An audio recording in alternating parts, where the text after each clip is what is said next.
السلام عليكم ورحمة الله وبركاته. أهلا بكل متابعين كروشيه فريدة.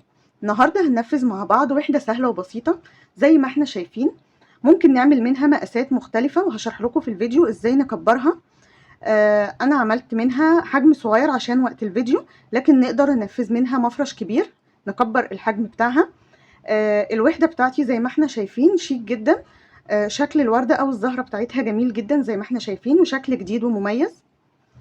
وتقدري تنفذيها لو هتعمليها كوسترات صغيرة تقدري تنفذيها بأي بواقي خيوط عندك. هي مش بتاخد خيط كتير. الوحدة بتاعتي كلها على بعضها ما تجيش 20 جرام خيط زي ما احنا شايفين. ده شكلها. انا اشتغلت بخيوط دي متاحة عندك بتشتغلي بيها. اشتغلت بإبرة 3. ده شكل الوحدة بتاعتي. يلا بينا نبدأ ونشوف هننفذها ازاي مع بعض. هنبدأ مع بعض. أول خطوة معانا هعمل دايرة سحرية.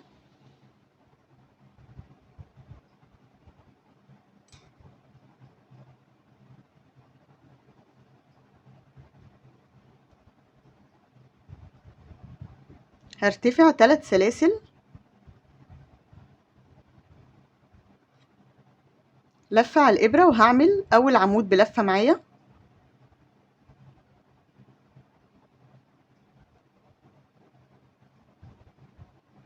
هعتبر سلاسل الارتفاع بتاعتي عمود بلفة، وهكمل واخليهم 12 عمود بلفة معايا في الدايرة السحرية.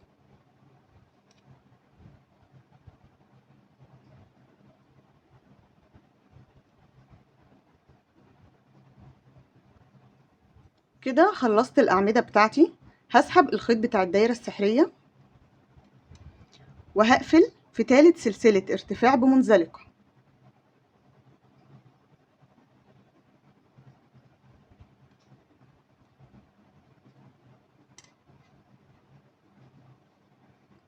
كده أول دور خلص معانا. هبدأ الدور التاني. هرتفع 3 سلاسل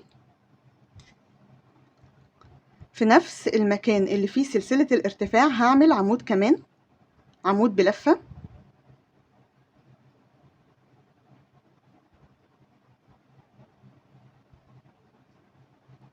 الغرزة اللي بعد كده هعمل تزايد برضو 2 عمود بلفة.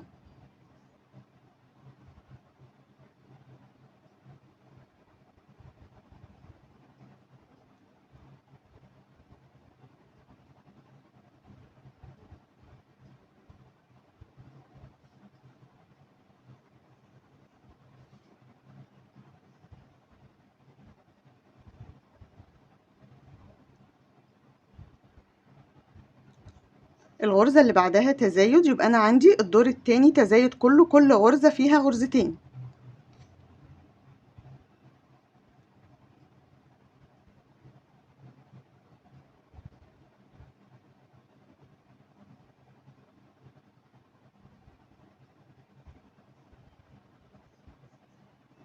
وصلت لآخر الدور التاني معايا كده 24 غرزة. هقفل في تالت سلسلة ارتفاع بمنزلقة.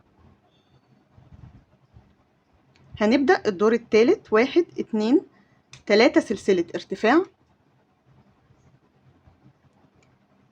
الغرزة اللي بعد كده هعمل فيها تزايد، عمود بلفة، عمود بلفة كمان في نفس المكان.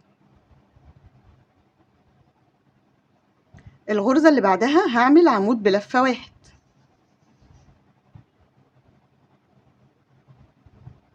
اللي بعدها تزايد.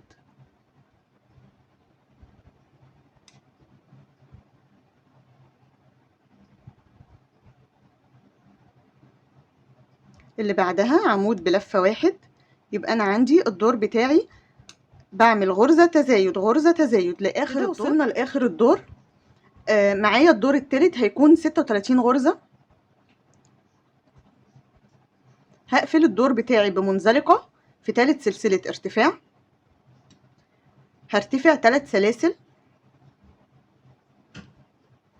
الغرزة اللي بعدها هعمل عمود بلفة. كده عندي سلاسل الارتفاع هعتبرها عمود بلفة. العمود التاني في تالت غرزة هنعمل تزايد.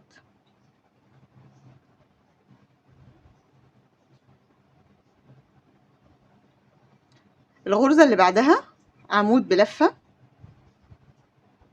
اللي بعدها عمود بلفة. اللي بعدها تزايد.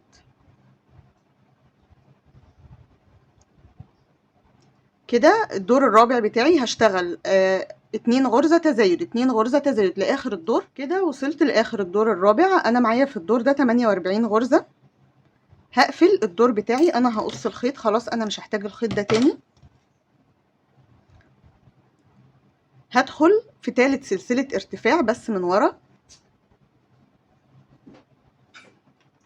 وهسحب الحلقة بتاعتي كده.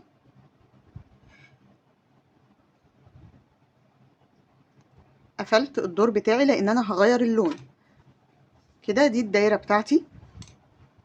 أنا عندي بدأت ب12 غرزة. المفروض عندي في كل دور بيزيد معايا 12 غرزة. أنا بدأت ب12، الدور اللي بعده 24، 36، 48.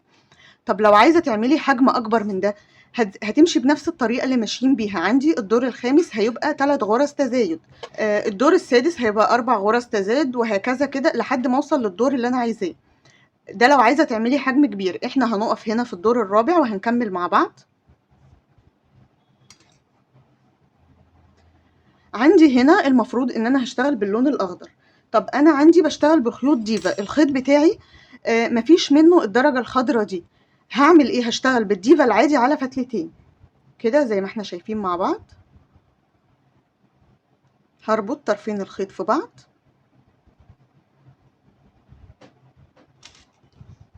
هجيب الشكل بتاعي كده. هدخل في اول غرزة عندي، اي غرزة اختارها كده،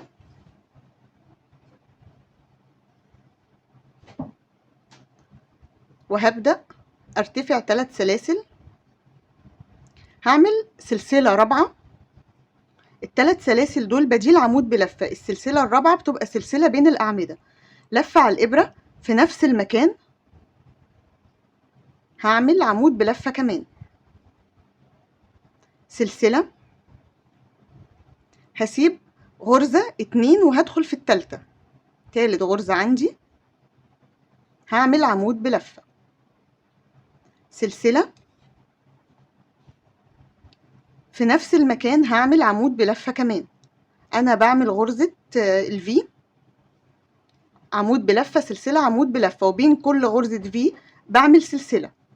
هعمل سلسلة، هسيب غرزة 2 وهدخل في التالتة، سلسلة، عملت عمود بلفة، سلسلة، عمود بلفة تاني في نفس المكان، سلسلة، هسيب غرزة 2 في تالت غرزة، عمود بلفة، سلسلة، عمود بلفة في نفس المكان،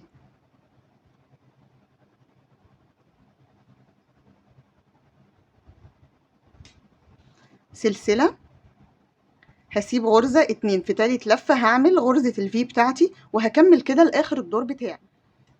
كده أنا وصلت لآخر الدور. عشان تعرفي إن الدور بتاعنا صح، غرز الفي دي عندي هتبقى 16 غرزة. نبص مع بعض. أنا الدور بتاعي لامم كده، مش مشكلة. آخر دور عندي هيفرد لي المفرش بتاعي. هنعمل إيه؟ هعمل سلسلة، آخر سلسلة عندي بين غرزة الفي دي وبين الغرزة دي، وزي ما قفلنا اللون اللي قبل كده هقفل من الظهر كده من ورا. هدخل في تالت سلسلة ارتفاع، هسحب الخيط بتاعي، ارتفع سلسلة واقفل لورا كده. ده الشكل معايا. هجيب اللون اللي هعمل بيه الدور اللي بعد كده. هبدأ فين؟ هبدأ في الفراغ عندي اللي بين غرزتين الفي، السلسلة دي. هسحب الخيط بتاعي وهعمل، انا عملت سلسلة، هعمل غرزة حشو في نفس المكان كده. انا هاخد الخيوط بتاعتي دي اشتغل عليها. هدخل في حرف الفي بتاعي اعمل غرزة حشو كده. هرتفع 3 سلسلة، 1 2 3. في غرزة الفي احنا برضو لسه شغالين هنا. هعمل 7 عمود بلفة، 1 2 3 4 5 6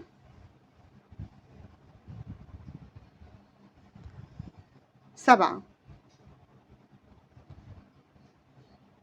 كده. طلعت الخيط بتاعتي من الحلقة، الخيط بتاعي من الحلقة. هروح لأول عمود فيهم، هدخل تحت الحلقتين بتوعه كده، وهسحب الحلقة دي واقفل في بعضه. أنا بعمل فشارة من 7 غرز. هنكمل ازاي؟ هرتفع 1 2 3 سلسلة. شايفين الدوران بتاعي، الفراغ اللي عملته غرزة الفشارة بتاعتي هنا ده؟ هدخل هنا أعمل غرزة حشو 3 سلسلة كمان. في نفس الفراغ هعمل غرزة حشو، دي تاني غرزة حشو 3 سلسلة، وهعمل تالت غرزة حشو في نفس الفراغ كده. 1 2 3 سلسلة. هنزل فين؟ زي ما بدأت هنا، أنا بدأت الغرزة بتاعتي بغرزة حشو، هعمل في جوه حرف الفي برضو غرزة الفي بتاعتي، هعمل آخر حشو معايا في الغرزة كده. دي الغرزة بتاعتي. طب نبص مع بعض. أنا هنا عندي في الفراغ اللي بين غرزتين الفي عملت حشو، يبقى هنا الفراغ اللي بعد كده هعمل غرزة حشو. هعمل عندي في الفراغ هنا غرزة حشو كده. هعمل ايه؟ هشتغل الغرزة بتاعتي تاني فين؟ في وسط حرف الفي، غرزة الفي بتاعتي. نشوف كده هنشتغلها ازاي تاني. هعمل غرزة حشو كده 3 سلسلة، 7 عمود بلفة في غرزة الفي بتاعتي.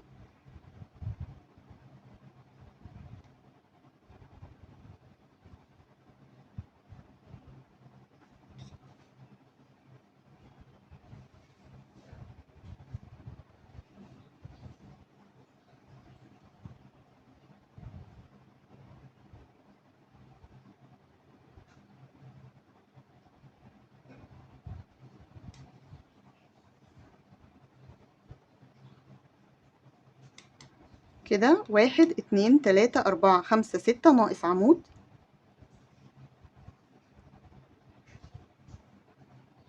هسحب الإبرة بتاعتي، هروح لأول عمود عندي وهقفل غرزة الفشارة. هرتفع 1 2 3 سلسلة. في فراغ الفشارة بتاعتي فوق كده هعمل غرزة حشو، دي أول غرزة حشو 3 سلسلة، غرزة حشو 3 سلسلة، تالت حشو معايا والأخيرة 3 سلسلة. هننزل للغرزة بتاعتنا تحت تاني عند حرف الفي، وهعمل آخر حشو جنب الأعمدة كده. الفراغ اللي بين السلسلة، المسافة اللي بين حرف الفي ده وحرف الفي ده بعمل عليها حشو كده.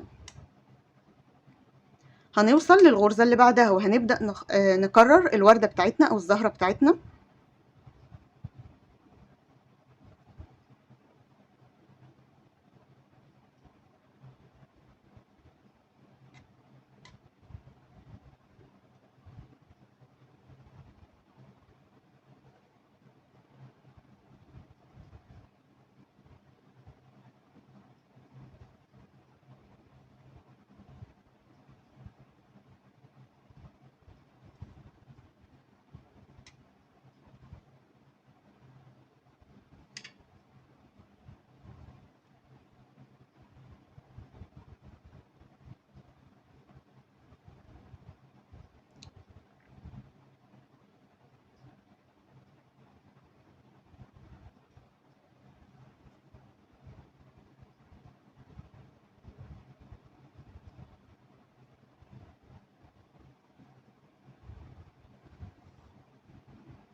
وبكده أنا وصلت لآخر الدور بتاعي. أنا كنت بادئة بغرزة الحشو دي، هقفل الدور فيها زي ما قفلنا من ورا كده. هدخل في غرزة الحشو وهسحب الخيط بتاعي لورا كده. قفلت الدور بتاعي. هجيب إبرة التنظيف، آخر خيط معايا، أنا باقي الخيط كله اشتغلت عليه كده، وهبدأ أداري الخيط بتاعي تحت الغرز